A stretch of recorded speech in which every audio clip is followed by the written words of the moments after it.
함께 보시기 바랍니다. 창세기 1장 25절로 29절의 말씀인데요. 제가 읽고 마지막 29절만 다 함께 읽어 주시기 바랍니다. 25절, 하나님이 땅의 짐승을 그 종류대로, 가축을 그 종류대로, 땅에 기는 모든 것을 그 종류대로 만드시니 하나님이 보시기에 좋았더라. 하나님이 이르시되 우리의 형상을 따라 우리의 모양대로 우리가 사람을 만들고 그들로 바다의 물고기와 하늘의 새와 가축과 온 땅과 땅에 기는 모든 것을 다스리게 하자 하시고, 하나님이 자기 형상 곧 하나님의 형상대로 사람을 창조하시되 남자와 여자를 창조하시고, 하나님이 그들에게 복을 주시며 하나님이 그들에게 이르시되 생육하고 번성하여 땅에 충만하라. 땅을 정복하라. 바다의 물고기와 하늘의 새와 땅에 움직이는 모든 생물을 다스리라 하시니라. 29절 다 함께요. 하나님이 이르시되 내가 온 지면에 씨 맺는 모든 채소와 씨 가진 열매 맺는 모든 나무를 너희에게 주노니 너희의 먹을 거리가 되리라. 아멘. 오늘 말씀의 제목은 이것입니다. 저를 따라 한번 하실까요? 나 그리고 우리. 여러분, 외국인이 보는 한국인의 특징을 이렇게 정리했더군요. 여러분에게 해당되는지 한번 들어보십시오. 놓고 간 휴대폰 등 물건은 훔치지 않는데 단 자전거는 훔친다. 혹시 자전거를 도난 당하신 적은 없으신가요? 그다음, 버스가 정거장에 멈추기 전에 일어나서 환승을 찍는다. 그 다음에 웃을 땐 박수를 치거나 옆 사람을 때린다. 그 다음, 배불러 죽겠다고 하면서 계속 먹는다. 마지막, 나중에 밥 한번 먹자 하면서 안 먹는다. 여러분, 혹시 이 외에도 여러 가지가 있는데 외국인이 한국에 꽤 오래 살면서 관찰했던 우리의 특징이 이거랍니다. 여러분, 우리는 우리 자신을 얼마나 정확히 알고 있나요? 한국 사회, 또 교회, 이 공동체에 대해서 얼마나 정확히 알고 있습니까? 오늘 저와 여러분은 두 가지의 질문을 하면 좋겠습니다. 첫 번째 질문이 이것입니다. 나는 누구지? 나는 왜 살아가지? 내 정체성이 무엇이며 내 삶의 목적이 무엇인가를 여러분 때때로 묻고 계십니까? 여러분, 이 질문에 대하여 예수님을 믿는 사람이라면 답할 수 있어야 합니다. 만약 이 질문에 답할 수 없다면 하나님의 자녀라는 정체성이 분명하지 않기 때문입니다. 우리의 정체성을 알려주시는 구절 중에 하나가 오늘 본문의 말씀 창세기 1장 25절의 말씀입니다. 자, 성경을 보시고 함께 읽겠습니다. 25절 시작. 하나님이 땅의 짐승을 그 종류대로, 가축을 그 종류대로, 땅에 기는 모든 것을 그 종류대로 만드시니 하나님이 보시기에 좋았더라.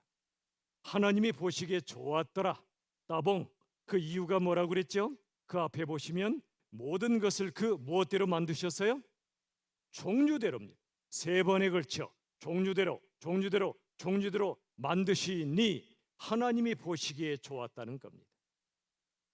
종류대로 만드셨다는 게 뭐냐면 모든 존재가 자신만의 독특함을 갖고 있다는 겁니다. 개는 개대로, 소는 소대로, 민들레꽃은 민들레꽃대로, 모란 꽃은 모란 꽃대로. 사람은 더욱 그렇습니다. 종류대로 창조하셨다는 건 같은 존재가 없습니다. 얼굴이 다르고 지문이 다르고 자신만의 독특함이 있고 자신만의 고유한 가치가 있다는 겁니다. 여러분, 잡초라고 하죠. 참 좋은 이름은 아니에요. 잡초. 얼핏 들으면 잡스러운 풀 같잖아요. 그건 잡초에 대한 모독입니다. 잡초는 이름이 없는 거지 의미가 없는 게 아니에요. 비가 내리면 흙이 휩쓸려 가지 않게 해주고요. 건조한 날엔 먼지나 바람으로 인한 피해를 막아주는 참 고마운 존재가 잡초라 불리워지는 겁니다. 여러분, 모든 것은 나름의 의미와 가치를 가지고 세상에 보내졌습니다. 사람은 가장 그렇습니다. 하나님의 눈에 하찮은 사람 아무도 없어요. 하나님의 눈에 대단하지 않은 사람 아무도 없어요. 왜 그렇죠? 모두가 하나님의 형상으로 지음받은 특별한 존재들이기 때문에 그렇습니다. 우리 옆 사람 인사합시다. 당신은 특별한 존재입니다. 시작. 당신은 특별한. 왠지 그 말을 듣는 옆 사람의 표정이 떨떠름하지 않습니까? 내가 뭘 특별해? 대단한 아파트에 사나? 엄청난 걸 이루었나? 내 외모가 출중한가? 내가 뭐 특별해? 라고 왠지 그런 얼굴빛을 하는 분 안 계십니까? 그분에게 말씀해 주세요. 아니, 여러분 자신에게 말씀해 주세요. 나는 하나님의 형상으로 지음받은 가장 고귀하고 아름답고 특별한 존재라고요. 여러분 누구나 예외 없습니다. 자기만의 아름다운 형상과 자기만의 숭고한 영혼을 갖고 있습니다.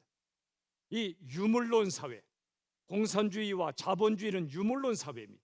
오직 물질의 사회입니다.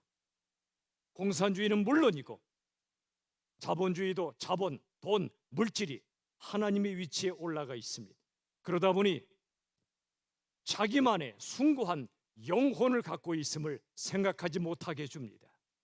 그러나 하나님은 당신의 백성들을 당신의 귀한 형상으로 지음받았습니다. 누구나 자기만의 형상, 자기만의 숭고한 영혼이 있음을 기억하십시오. 그러니 다른 사람들이 인정받으려고 애쓰지 마세요. 다른 사람들이 인정해줘야 내 가치가 올라가는 게 아니에요. 세상의 성공은 사람들의 인정과 비례한다고 생각하지만 하나님 앞에서는 그렇지 않습니다.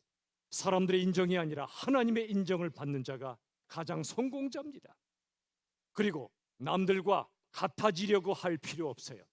많은 사람들이 행복의 기준을 남들과 같아지는 것으로 삼습니다.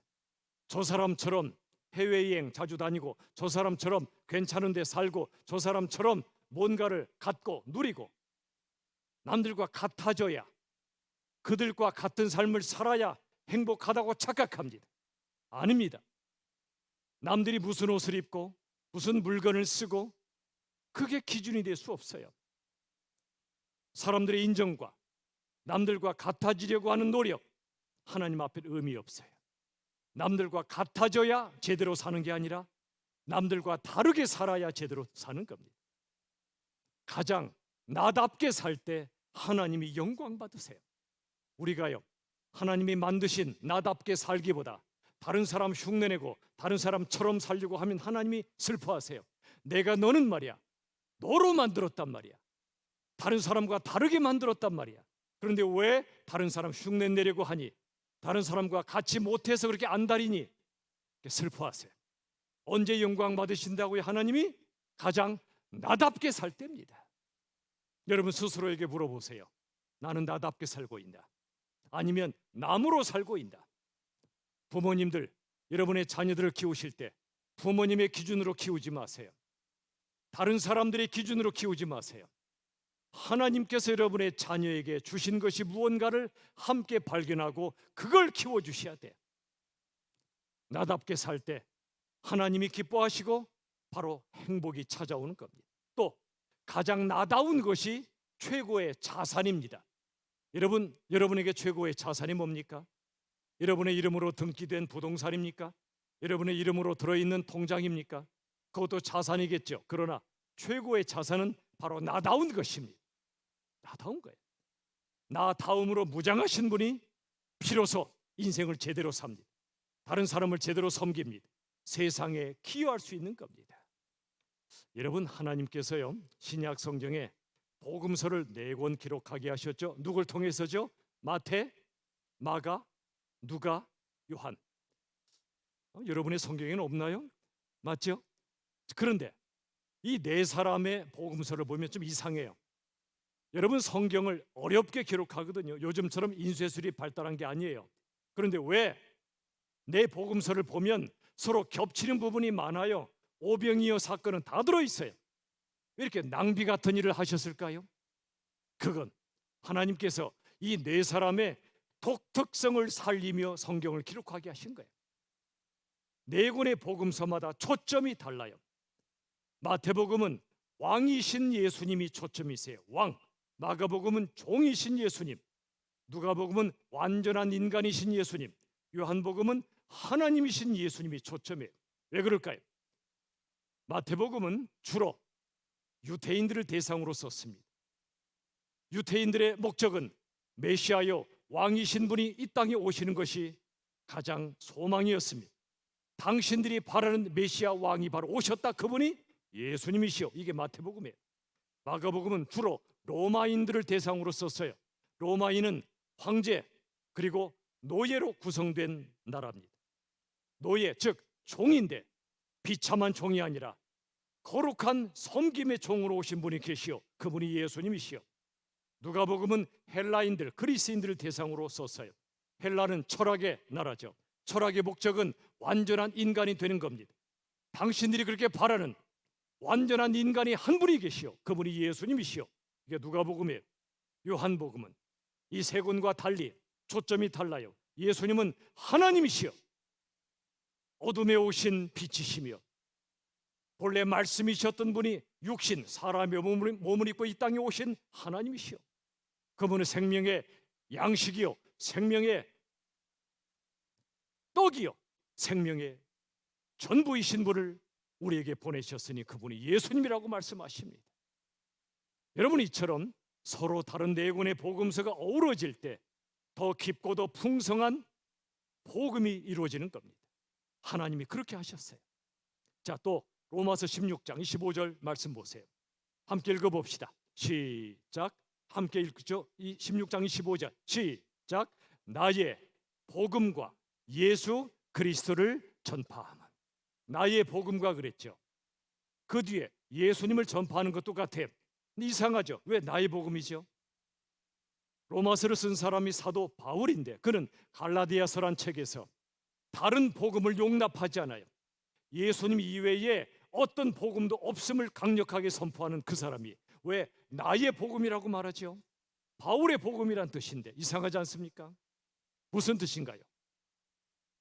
복음은 한 사람 한 사람의 삶을 관통합니다. 그 영혼 안에 자리 잡습니다. 바로 그때 나의 복음이 되는 겁니다. 남에게 주어들은 복음이 아니라 내 피 속에 흐르고 내 뼈 속에 박힌 복음이 바로 나의 복음이란 말이에요. 저와 여러분도 나만의 복음이 있어야 합니다. 남의 예수님이 아니라 내가 만난 예수님이 계셔야 합니다. 복음을 전할 때 그저 주어들은 얘기가 아니라 내가 만난 예수님을 전할 때 능력이 있는 겁니다. 또 인생을 보면 고난이 많아요. 특별히 남다른 고난을 겪는 분들이 계세요. 정말 착한 분이고 예수 잘 믿는 분인데 남다른 고난이 있단 말이에요. 하나님 어찌 이분에게 이런 고난을 주시나이까 이해가 안 될 때가 많아요. 그런데 하나님은 단 하나도 헛되게 하지 않으십니다. 남다른 고난을 겪으신 분들은 남다른 사람으로 만들어 가시더라고요. 그에게 남다른 이야기가 있습니다. 자신만의 이야기가 있습니다. 여러분, 고난이 없으면 이야기가 안 생겨요. 여러분, 한국의 드라마가 세계적이지 않습니까? 왜 그렇게 우리나라의 드라마가 대단하죠? 대장금 보신 분들 많이 계시죠? 꽤 오래됐지만 그 여인이 얼마나 많은 고난을 겪습니까?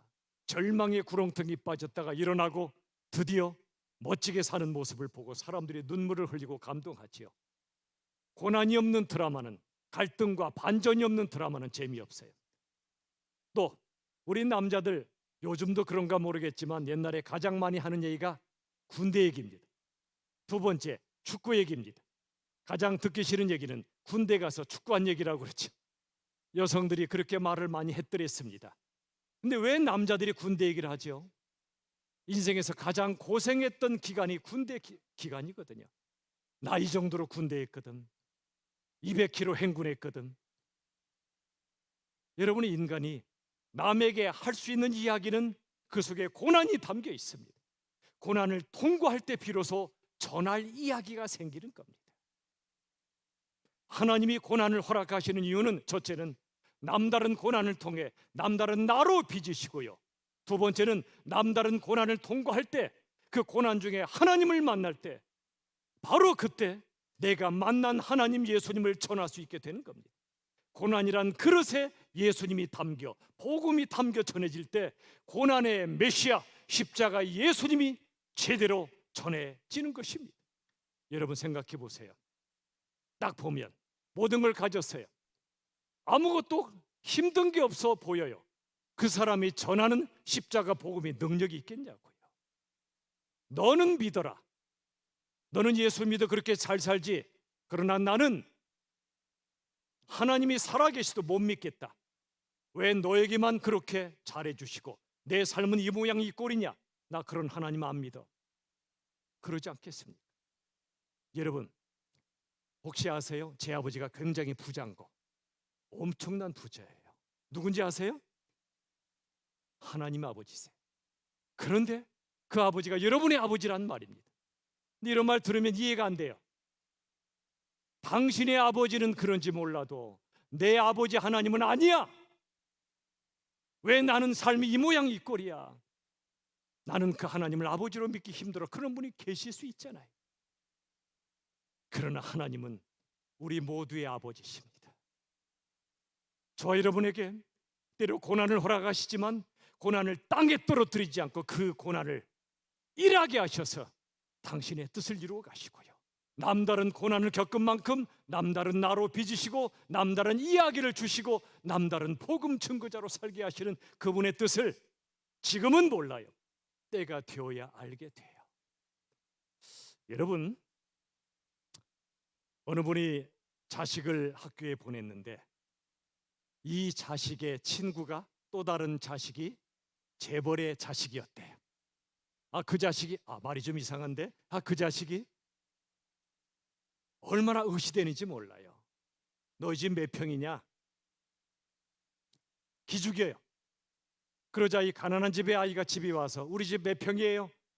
왜 이렇게 작아요? 라고 엄마 아빠에게 하소연을 합니다.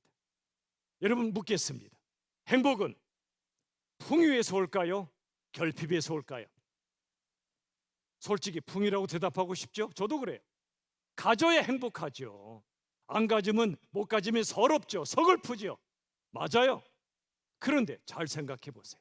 아까 그 재벌집 자식 행복할까요? 아니에요. 행복은요 내 결핍이 채워질 때 오는 겁니다.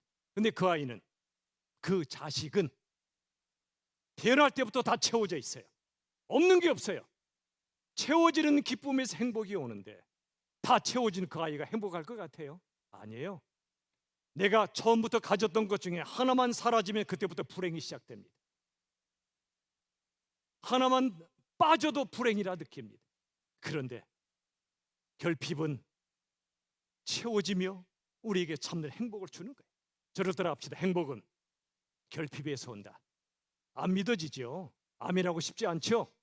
그러나 사실이에요. 여러분 내게 고난을 주시고 결핍을 주시고 실패를 주실 때 우리를 불행의 구렁텅이로 몰아넣으시는 그런 아버지 아니세요. 그 고난을 허락하심은 당신도 함께 고난에 동참하시며 함께 고난을 통과하셔서 이 고난을 통해 나를 빚으시고 남다른 나를 빚으시고 남다른 이야기를 내게 주시고 그 속에 예수님의 십자가를 실어서 다른 사람에게 십자가 고난을 허락해 주시는 겁니다. 불면의 밤을 보내셨던 분만이 불면의 밤을 지내시는 분의 아픔을 알아요. 자식을 잃은 부모는 아무도 위로 못해요. 목사도 위로 못해요. 오직 한 분만 위로할 수 있어요. 누굴까요? 자식을 잃어본 사람입니다. 여러분 하나님이 우리에게 주시는 모든 것, 그게 내 외모든 내 환경이든 내가 가진 재능이든 나로 사세요. 남으로 살지 마세요. 내게 주신 고난조차 나로 만들어 가시는 거예요. 나답게 만드시는 거예요. 그래서 오늘 말씀처럼 종류대로 지으셨으니 종류대로 살라고 말씀하세요. 주신 대로 사세요. 생긴 대로 사세요. 저를 따라 합시다. 생긴 대로 살자. 옆 사람에게 인사하세요. 생긴 대로 사세요. 내가 어떻게 생겼는데 묻지 마시고 각자에게 주신 나만의 그 무엇이 있단 말이에요. 나만의 존엄성이 있단 말이에요. 그러므로 여러분 기억하세요. 여러분은 여러분으로 충분히 존귀하고 아름다우세요. 그러니 멋진 배우들 보며 와, 잘생겼다 감탄하기 전에 여러분 자신에게 감탄하시기를 바랍니다. 역시 아멘이 안 나오는군요. 예상대로. 집에 가서 거울 보세요. 거울에 비친 나를 보고 에휴 그러시는 분 많이 계십니까? 아니에요. 이렇게 말해주세요. 너 왜 이렇게 멋진 거야? 라고 말해주세요. 이 목사, 나 나이가 몇인데, 나 쭈글쭈글한데 뭐가 멋져, 뭐가 아름다워? 아니에요. 그렇게 말씀하시는 분은 여러분을 하나님께서 아름다운 형상으로 지으신 그 하나님의 역사를 모독하시는 겁니다. 젊을 때는 피부가 팽팽하겠죠. 뼈도 튼튼하겠죠. 그러나 나이 들어가면 약해지죠. 그러나 그게 진짜 아름다움이에요. 나이가 들며 인생의 수많은 구비구비를 겪으며 희로애락을 겪으며 그 중에 만났던 예수님께 감사의 찬양을 드리고 그 마음 깊은 곳에 예수님이 살아계실 때 그게 진짜 아름다움인 거 아시나요? 저 나이 들어가는 거 슬프지 않아요? 몸이 힘든 거 슬프지 않아요? 주님 나라 갈 날이 가까워져서 좋기도 하지만 또 한 가지는 교만의 물이 빠지게 돼요. 약해질수록. 여러분 스스로에게 감탄하십시오. 하나님의 형상으로 지음받았어요. 왜 이렇게 멋진 거야? 라고 말해주세요. 적어도 눈이 두 개나 달려있잖아요. 아름다운 경치를 보잖아요. 코 아래는 콧구멍이 두 개나 뚫려 있잖아요. 그래서 숨을 쉬잖아요. 그리고 입으로 누군가에게 사랑한다고 말해주잖아요. 가장 아름다운 입술은 멋지게 생긴 입술이 아니라 사랑한다고 말해줄 수 있는 입술이에요. 진짜 아름다운 입술이에요. 그게 가장 아름다운 코는 예수님의 향기를 맡을 수 있는 코고요. 아름다운 눈은 모든 사람에게서 빛을 볼 수 있어요. 모든 사람에게서 존귀함을 볼 수 있는 사람, 모든 사람에게서 예수님을 볼 수 있는 눈이 가장 아름다워요. 집에 가서 자신에게 감탄하시기를 진심으로 바랍니다. 한 번밖에 없는 인생, 제발 남으로 살지 마세요. 그리고 나로 사세요. 어떤 길을 가든 다른 사람과 비교, 경쟁할 필요 없어요. 내 길을 걸으면 누구에게도 추월당하지 않아요. 하나님 주신 내 길을 걸으시면 빨리 가든 더디 가든 상관없어요. 지금 상황이 어떠하든 상관없어요. 나로 사는 사람이 성공자임을 기억하시기를 바랍니다. 두 번째 질문 드릴게요. 왜 우린 함께 있죠? 왜 우린 이 교회로 함께 모여 있죠? 창세기 1장 26절 보세요. 하나님이 이르시되 그 다음 누구의 형상을 따라? 우리 형상. 누구 모양대로? 우리. 누가 사람을 만들고? 우리가. 왜 하나님이 우리라고 말씀하셨죠? 신학적으로 다양한 해석이 있어요. 하나님 너무나 크신 분이기 때문에, 장엄하신 분이기 때문에 차마 단수가 아니라 복수로 말씀했다. 또 삼위일체 하나님이라고 해석도 해요. 천상회의로 해석하기도 해요. 어쨌든 하나님은 혼자 존재하지 않으세요. 유일하신 하나님이지만 삼위로 존재하세요. 성부, 성자, 성령, 하나님, 예수님, 성령님으로 존재하세요. 신적 본질이 같아요. 사랑의 교제가 끊어질 수 없어요. 하나님은 공동체로 존재하시고 우리도 하나님의 형상으로 지으셨다는 건 공동체 형상으로 지으셨다는 얘기예요. 나 홀로 살지 말고 함께 살란 얘기예요. 그 다음 보세요. 1장 26절 다시 하반절에 보시면 우리가 사람을 만들고 그 다음에 그들로 그랬어요. 그들로. 마지막에 모든 걸 다스리게 하자. 폭군이 아니라, 교주가 아니라, 한 목사가 아니라, 한 사람이 아니라 그들로 함께 온 세상을 다스리게 하자고 하셨어요. 자, 1장 29절 창세기.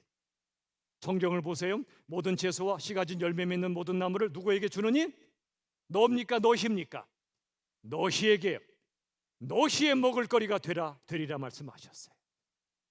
마태복음 6장 9절 11절 주기도문이죠. 하늘에 계신 누구 아버지요? 우리의 아버지요. 그 다음 오늘 누구에게? 우리에게 뭘 주시고? 일용할 양식을 주시고. 대부분 뭐라고 기도해? 하나님, 이웃집에 저 사람은 관심 없어요. 나에게, 내 자식에게 넘치는 양식을 달라고 기도하지 않습니까? 참된 주기도문은 그게 아니에요. 우리 아버지요, 우리에게 일용할 양식을 주세요. 이 얘기는 저 사람만 주지 말고 나도 달라는 뜻도 있지만 나만 주지 마시고 저 사람에게 달라는 뜻이기도 해요. 나 혼자 배부를 수 없다는 얘기예요. 이게 예수님이세요. 이게 신앙이에요. 이게 기도예요. 그런데 안타깝게도 예수 안 믿는 사람은 원래 자기중심적이에요. 그런데 안타까운 건 예수 믿는 사람들조차, 예수 믿는다는 교회조차 나밖에 몰라요. 나, 내 자식, 내 교회밖에 몰라요. 이웃교회가 죽어나가든 상관없어요. 오직 내 교회만 부흥되면 돼요. 이건 십자가가 아니에요. 우리 아버지요, 우리에게 양식을 달라고 기도하는 겁니다. 하나님도 우리로 존재하시듯이 우리도 함께 살아가는 거예요. 옆 사람의 아픔이 내 아픔이고 이 사람의 기쁨이 내 기쁨이 되는 거예요. 옆 사람 인사합시다. 당신의 기쁨이 내 기쁨입니다. 시작. 거짓말하지 마세요. 우리 한국의 가장 나쁜 속담이 뭐죠?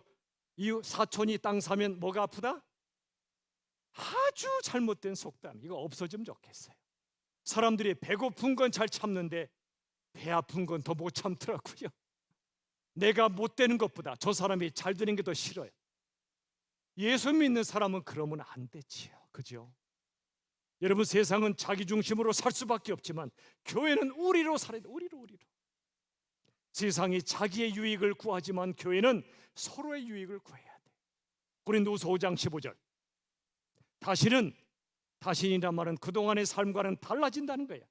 그들 자신을 위하여 살지 않고 오직 그들을 대신하여 죽었다 다시 살아나신 이 예수님을 위해 살게 하려 함이라.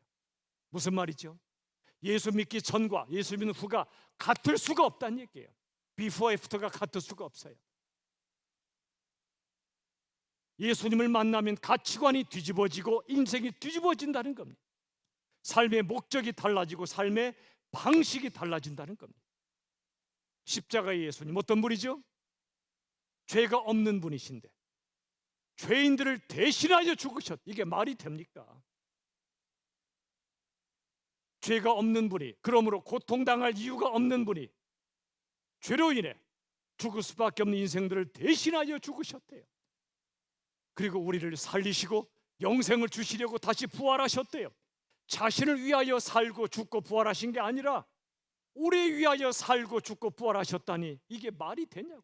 우리의 본성과 전혀 다르잖아요. 하나님이 이 땅에 오셔서 그분이 그리하셨다면, 그런 분을 만나셨다면, 그분을 제대로 만났다면 이전처럼 살아가는 게 불가능하단 말입니다.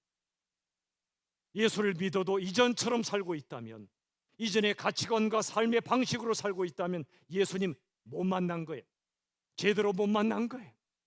그건 교인이지 예수님의 제자가 아닐 수 있어요. 생각해 보세요. 예수 만나기 전과 후가 어떻게 달라졌나? 여러분, 교회 머리가 누구시죠? 1번 담임 목사, 2번 방회, 3번 예수님. 몇 번이죠? 정말이십니까? 담임 목사는 하나님이 정하신 때까지 세우는 종입니다. 방회도 책임 맡아 섬기는 종들의 공동체입니다. 그러나 교회 머리는, 교회 중심은 한 분, 예수님이심을 여러분 고백할 수 있습니까? 아멘입니다. 저도 아멘이에요. 제가 잠시 몸이 힘들어 쉼의 시간을 명받은 것도 이 교회 주인이 누구신가를 확인하시는 시간이 아닐까 싶어요. 다시 묻습니다. 정말 예수님이 여러분 신앙의 중심이시며 예수님이 이 교회의 중심이심을 믿으십니까? 그렇다면 담임 목사에 상관없이 이 교회가 예수님이 중심이심을 여러분의 모습을 통해 증명해 주십시오. 사람 따라 휘둘리지 않고, 사람 따라 왔다 갔다 하지 않고 하나님이 우리로 모시게 하신 하나님의 뜻을 발견하고 순종하고 예수님이 여러분 신앙과 교회 중심이심을 여러분의 모습으로 증명하십시오. 감사한 것은 부족한 종이 몸이 안 좋다고 하니까 70이 되어 은퇴하신 우리 장로님, 집사님, 권사님들이 모이기 시작하셨어요. 우리 교회는 은퇴란 말 안 씁니다. 은퇴하던 날 바로 기도자를 붙여드립니다. 기도 직분자가 됩니다. 기도 장로, 권사, 안수 집사, 집사가 됩니다. 이분들이 모입니다. 이름 그대로 살자고, 기도 직분자답게 살자고, 지금이야말로 우리가 기도할 때라고 모여서 주일마다 기도하시겠다는 거예요. 그 말씀을 전해 듣는 순간 하나님 앞에 얼마나 감사했는지 모릅니다. 하나님, 저의 약함을 쓰시는군요. 저의 부족함을 쓰시는군요. 제가 강하게 설교할 때보다 저의 약함이 오히려 기도에 부흥을 일으켜 주시는군요. 십자가 약한 자로 죽으신 한 분이 온 세상 모든 자들을 구원할 수 있는 길을 열어주신 것처럼 저 같은 자는 아무것도 아니지만 저 같은 자의 약함도 하나님이 쓰신다면 기꺼이 약해지겠나이다. 얼마나 감사했는지요. 여러분, 교회의 머리는 주님이십니다.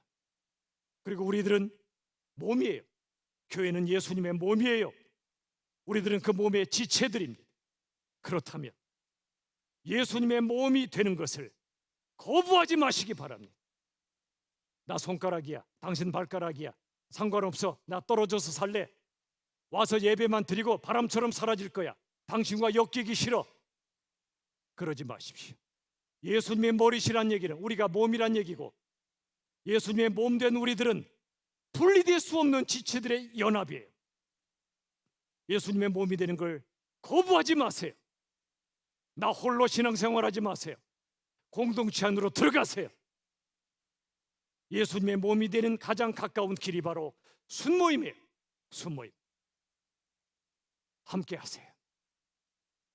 그리고 교회 다닌 지 5년 이상 되는 분들, 순장이 되십시오. 슬픈 것은 순장해도 넉넉한 분들이 순장을 안 하시고 한순에 모여 계십니다.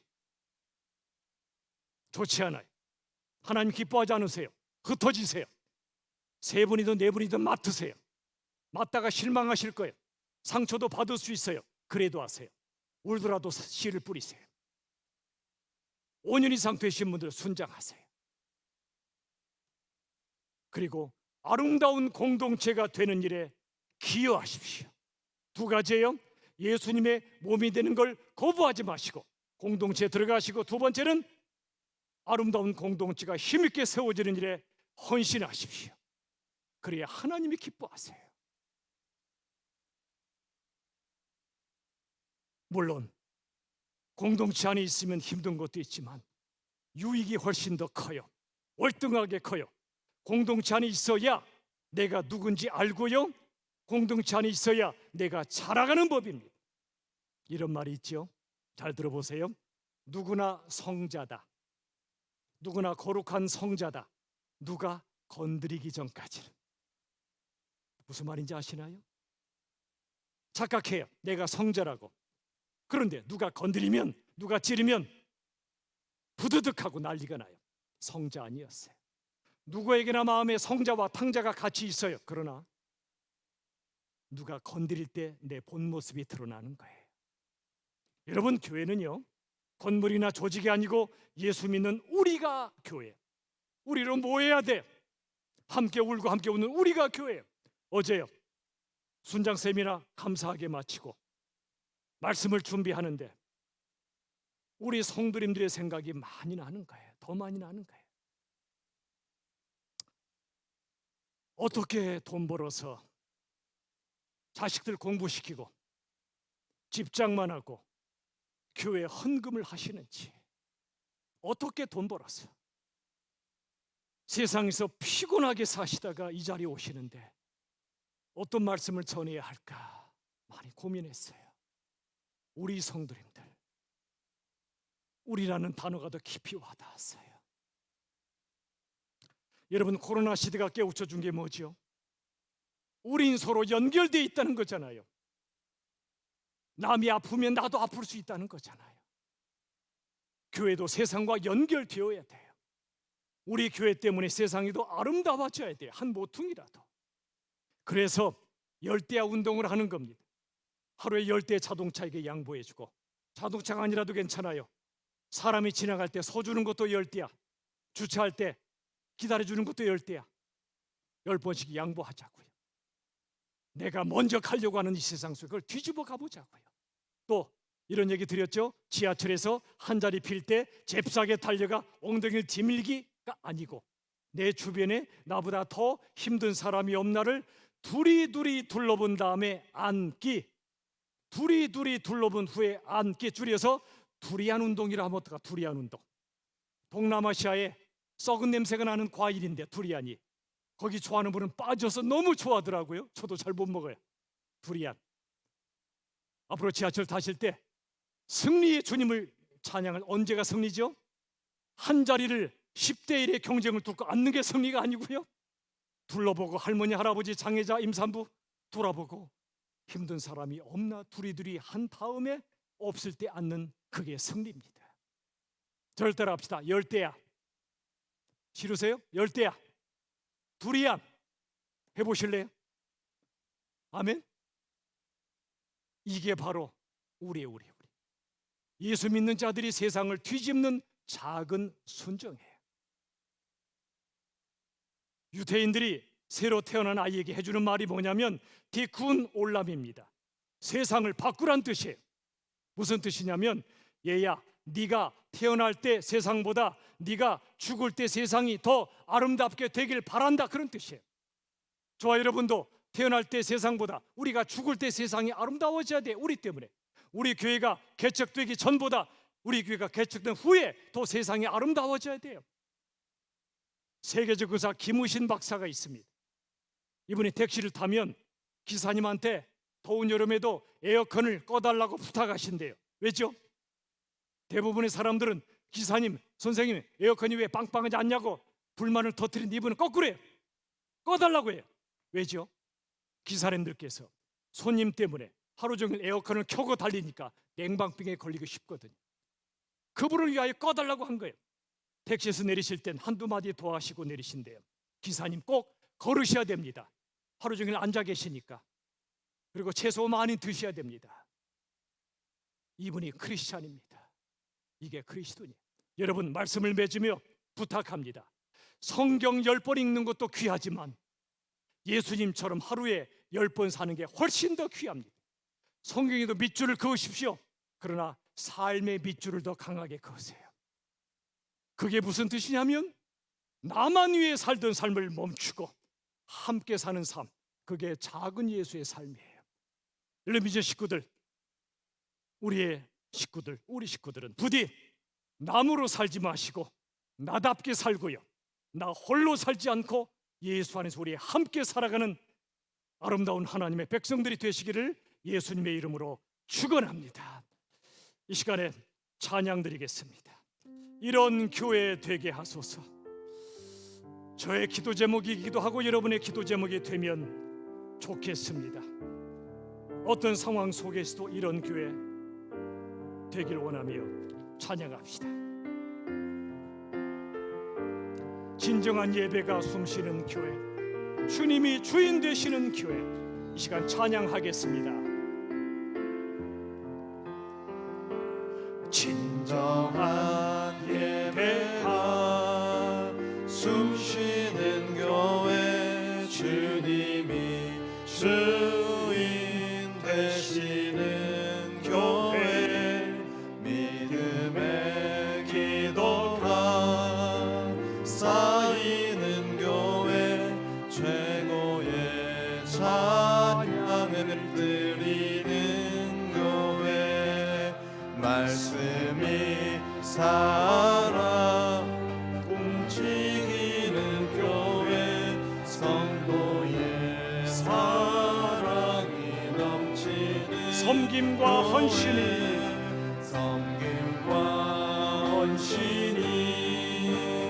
기쁨이 열매 맺는 아름다운 교회, 누구의 마음 닮아가요? 주님의 마음 닮아서 그것을 사랑하는 교회 주님의 영광을 위해서 주님의 영광을 위해 빛 되신 주님 전하는 교회 빛 되신 주님 전하는 교회 사랑의 불꽃이 활짝 피어나 사랑의 불꽃이 활짝 피어나 날마다 사랑에 빠진 주께서 사랑하시는 우리 교회가 주께서 사랑하는 우리 교회가 이런 교회 되게 하소서. 오늘의 메시지가 이것이었지요. 첫 번째는 모든 사람은 자신만의 독특함과 고유한 가치를 지니고 있다는 것. 여러분으로 사세요. 남으로 살지 마세요. 두 번째, 공동체 안으로 들어가시고 공동체가 세워지는 일에 기여하고 헌신하십시오. 순장이 되시고 교사가 되시고 여러 일에 헌신하십시오. 세 번째, 우리 교회를 통해 우리 교회만 잘 되는 것이 아니라 이 성덕 학교가 잘 되고 지역사회가 잘 되고 땅끝 선교지가 잘 되고 저 북한이 잘 돼야 돼. 세상에도 아름답게 바뀌어야 돼. 우리 시간에 결단의 기도를 드립시다. 하나만 놓고 기도합시다. 주님, 남이 아니라 나답게 살게 해주시기를, 홀로가 아니라 우리 함께 살아갈 수 있도록, 함께 기뻐하고 슬퍼하며 승리하도록 시간 다 함께 동성으로 결단의 기도를 드립시다. 기도합시다. 살아계신 주님, 인도해 주시옵소서. 아버지 하나님, 우리를 도와줘 주시옵소서. 주님, 인도해 주시고 우리에게 주신 이 소중한 오직 우리 주님을 위하여 다른 영혼들을 위하여 살아가도록 도와주시고, 아버지 그리고 우리 함께 살아가도록 도와주시옵소서. 오 주님,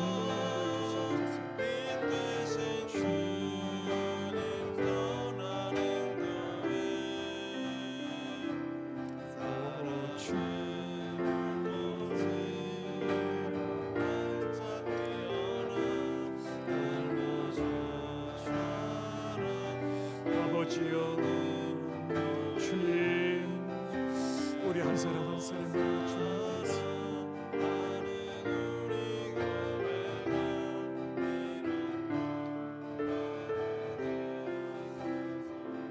하나님 감사합니다. 오늘 말씀을 들었으니 남으로 살지 않고 하나님이 만드신 나답게 살게 하여 주시옵소서.